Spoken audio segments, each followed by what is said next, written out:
Now, you've been police chief since 2009, and now you're retiring. It almost seems like it's kind of a short period of time. Right. Is there, basically any particular reason that you're moving on? You bet. You bet. Are you on? Yeah. No, I am simply retiring because I can, and my wife and I have looked at what the future holds. My work's done.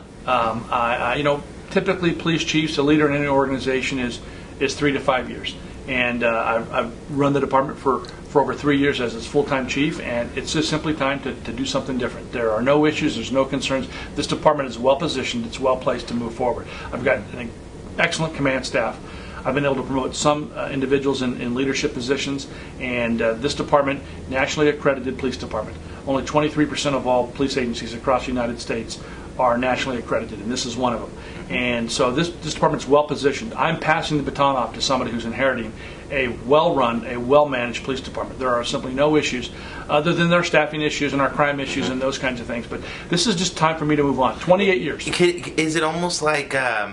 is it just like a real kind of is it like a taxing position, like somebody, when somebody becomes president, we always look at pictures of them before they're president, and then 3 years later they're like, I'm done. Right. Is it something like that? Well, I will tell you this: the job is 24 hours a day, 7 days a week, 365 days a year. I mean, be ready to take phone calls at home, be ready to take phone calls on the cell phone at night and on weekends. But I love it. That's why I signed on to do the job.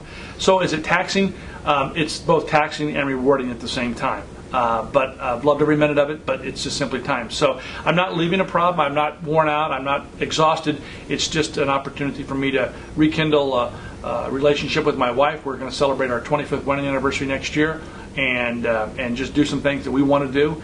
And I want to continue living in Modesto. I want to continue giving back to the community to the greatest extent that I can.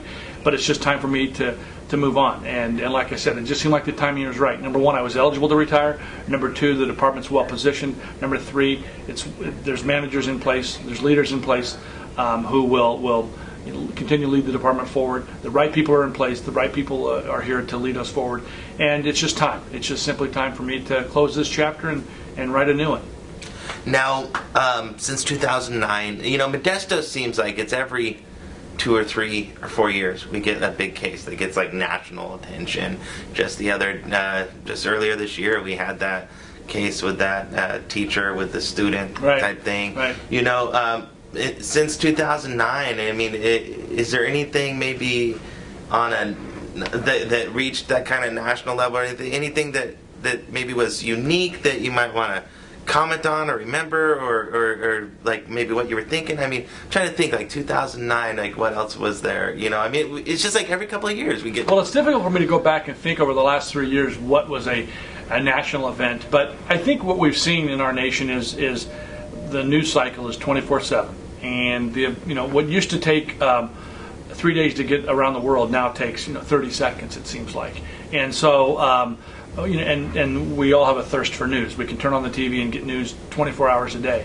One particular case, no, not necessarily that I can think of over the last 3 years. We've certainly had our share of cases, there's no question. One that garnered national attention, I can't think of.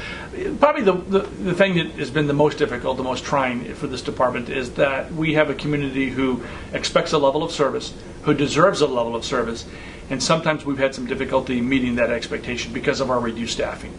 What's lost sometimes in this equation is that the police department is policing this community, a larger community than we had in some respects than we had 4 years ago, with 25% fewer staffing. Imagine having 70 fewer police officers than we had 4 years ago. Imagine having fewer community service officers, police clerks, evidence and property specialists, animal control officers. But yet a community who doesn't want to hear it and says, I want service. I get that. I understand that.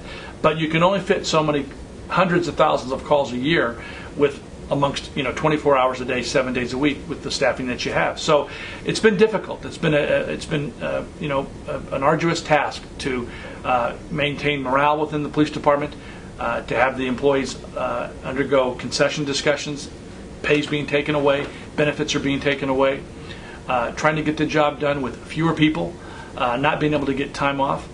because of our staffing levels and what have you. So I don't know any one particular national case, but just daily there's been these issues that have presented themselves. But it's been a challenge, but it's one that we'll continue to persevere. The thing that I'm most impressed with is the can-do spirit of the men and women of the police department. I mean, they haven't lamented. They just said, let's go to work. We signed on, let's go do it, let's get it done. And we may not be able to get it done as quickly as we could in the past, or to the volume that we could in the past, but we still get it done, and we still find a way to get it done.